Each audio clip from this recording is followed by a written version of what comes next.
Greetings everyone, my name is Etterville, and welcome to my Let's Try of the alpha demo of Downward, a Gameboy-styled platformer in development by Fisholith.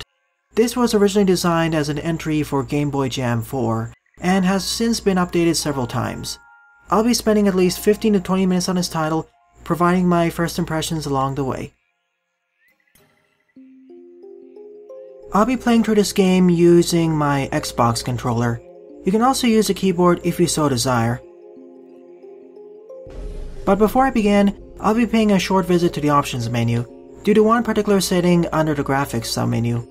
I'll be playing using the wider option ticked, as that increases my viewing distance.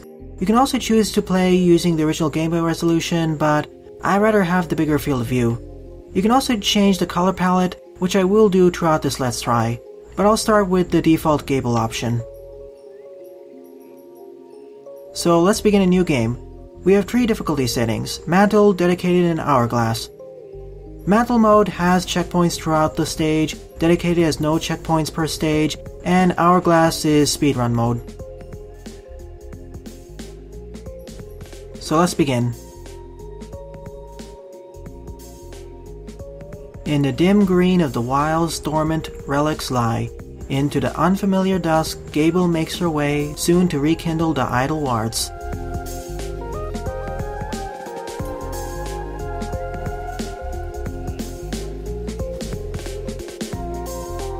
Here we are in the first level, aka the tutorial.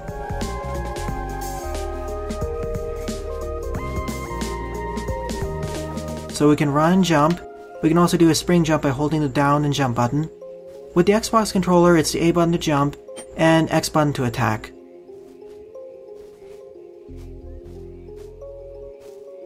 We can fly by pressing the up button and the forward button.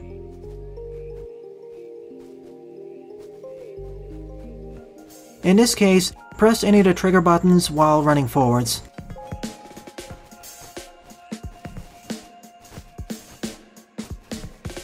We can press the Y button to zoom out and see the rest of the stage.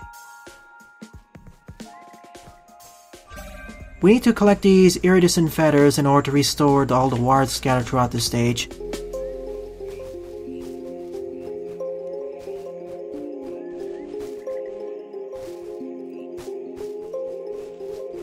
I will commit the feathers to the ward tower once I collect all 3 of them in this stage.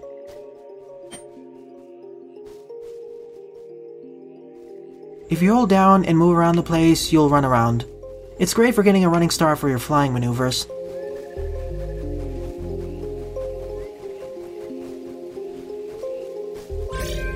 The mantle will be explained in time. They act like the checkpoints of this game, although they only work in normal mode, which was a recent addition to the alpha version.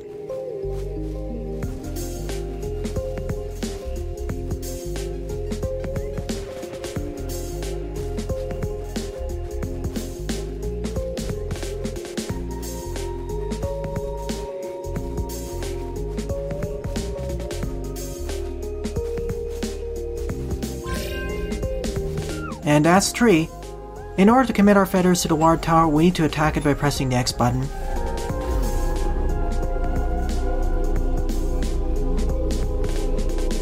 And thus, the ward tower has been activated in this level. On to the second area.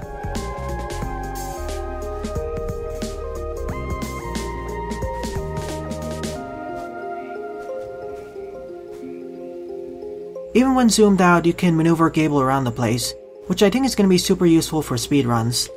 Although it's kind of annoying to move around the place when zoomed out due to how the camera's tilted.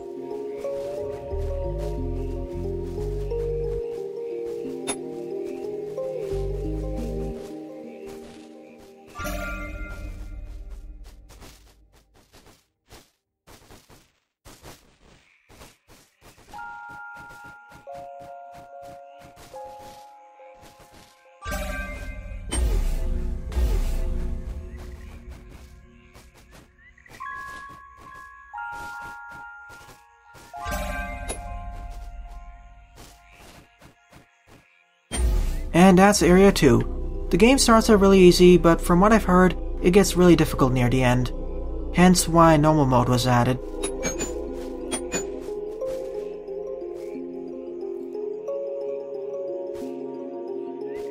In Area 3, we have 5 feathers to find. The first one is pretty close by.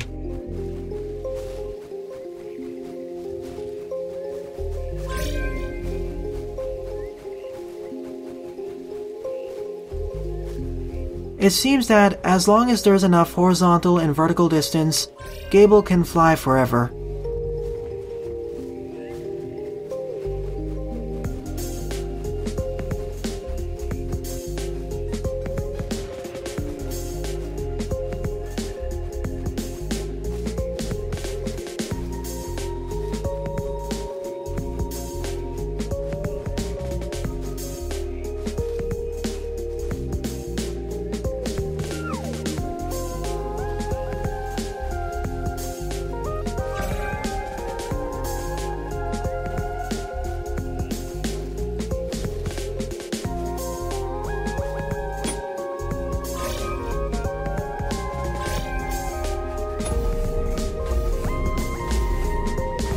That's Area 3 done.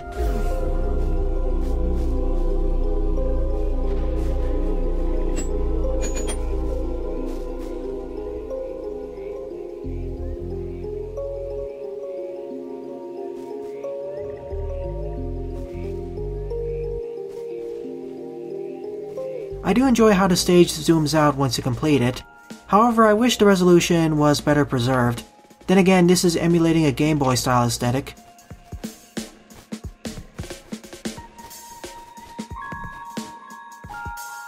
And in this stage we have our first hazard, these spikes. If you fall into them, you die, and are sent back to the beginning of the stage or to the last mantle. I'll be swapping over to the next palette here.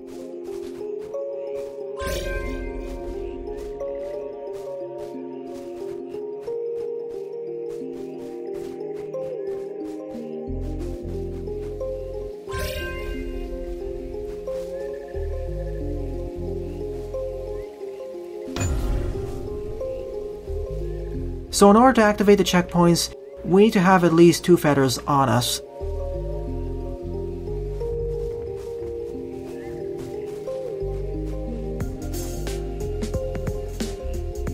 And once it's lit, the tower will never lose its feathers upon us perishing, so it should be our first priority to light.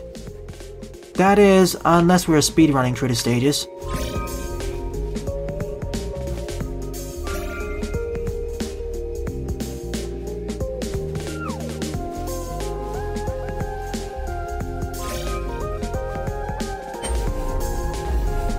And that's the end of Area 4, gradually making the stages a bit tougher, as the first 3 levels had no hazards whatsoever.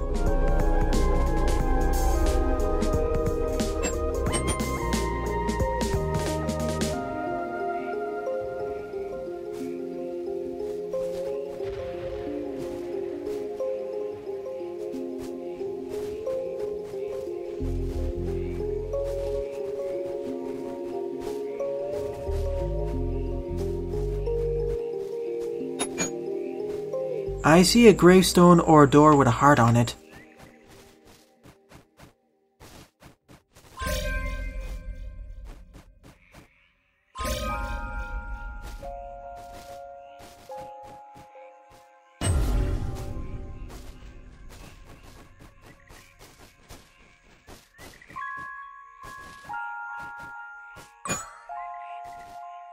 Semi-symmetric.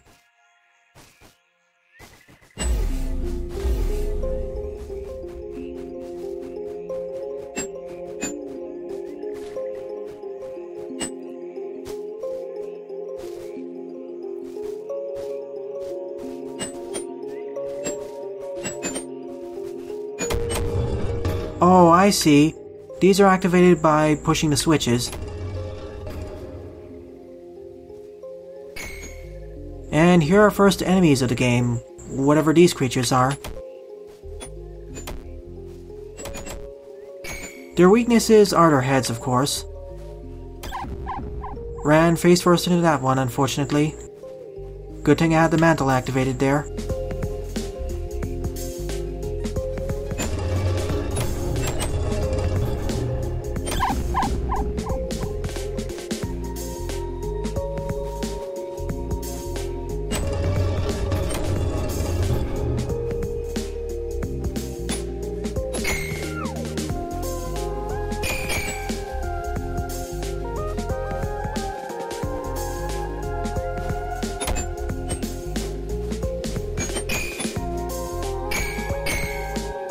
Their only weaknesses are their heads though. Attacking their tails or main bodies only pushes them away.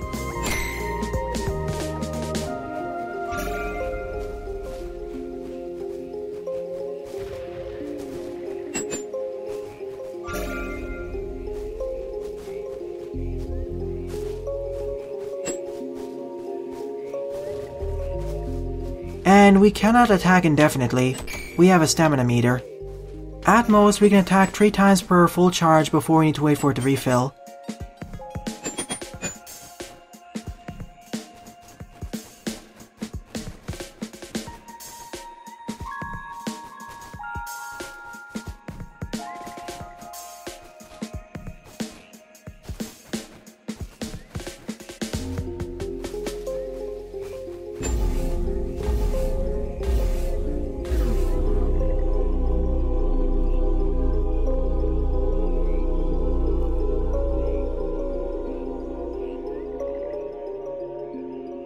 And that's the end of Area 5. On to Area 6. And for this area, I'll be mostly silent so you can hear the peaceful, somber music.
Well, at least I can access this area now.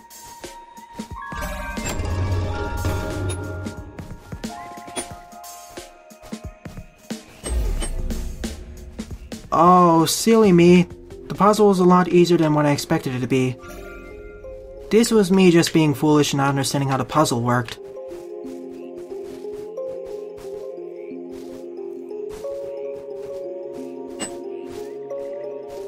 And now I can loop around over here and complete the stage.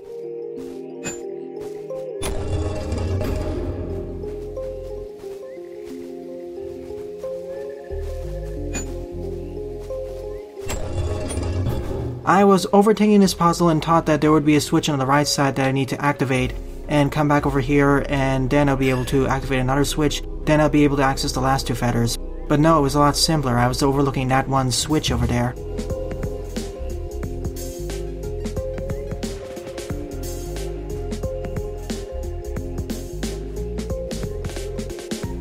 I'll cover 1 or 2 more levels, then I'll end off this Let's Try.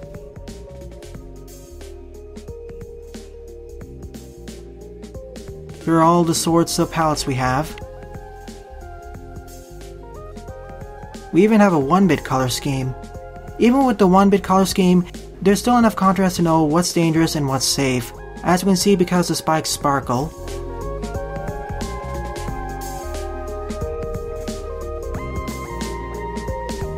Wow, look at all the colors we have. Interesting.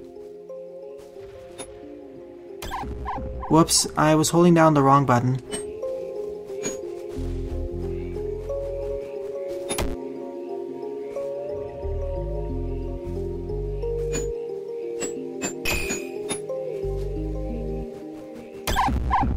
I need to slowly descend over there so I don't die.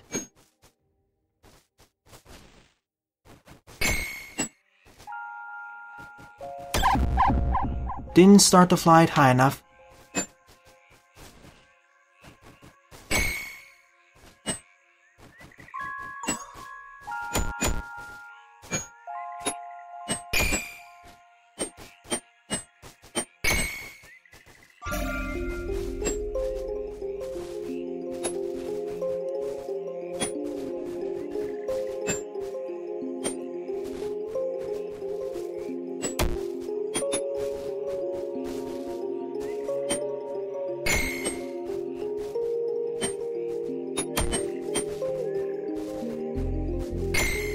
What are these creatures anyways? Specters? Ghosts? Ghouls?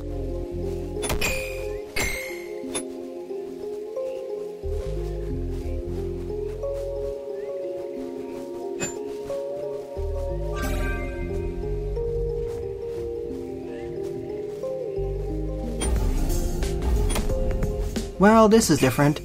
The tower over here is in pieces. Easy way to backtrack. I probably should have gone there and activated the mantle before depositing my feathers. Oops.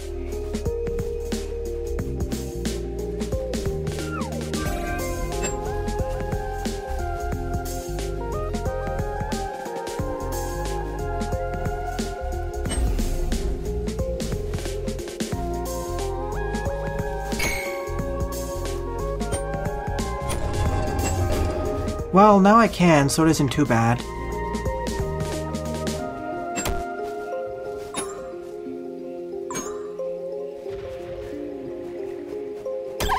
Of course, that could happen because I didn't let go of the flight button fast enough. Oops, sorry. I accidentally hit the start button over there, which sets your game to windowed mode.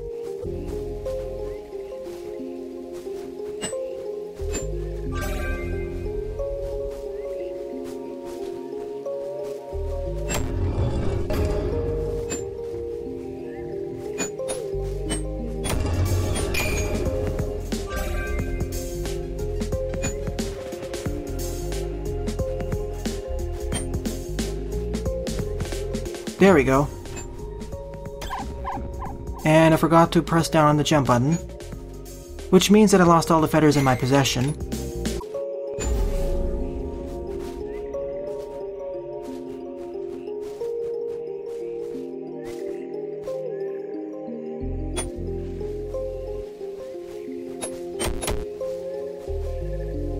I could have taken the easy route and dropped down over here. I should have checked this area first before taking the harder route.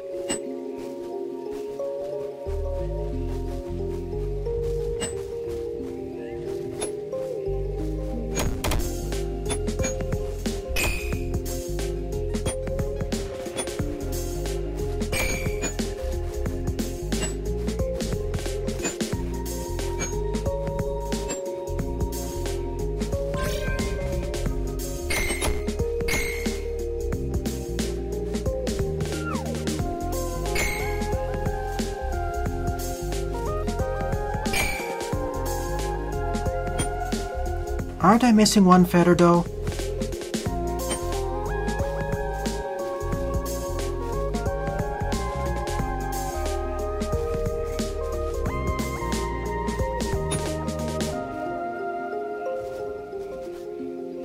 Like, there was one feather over here.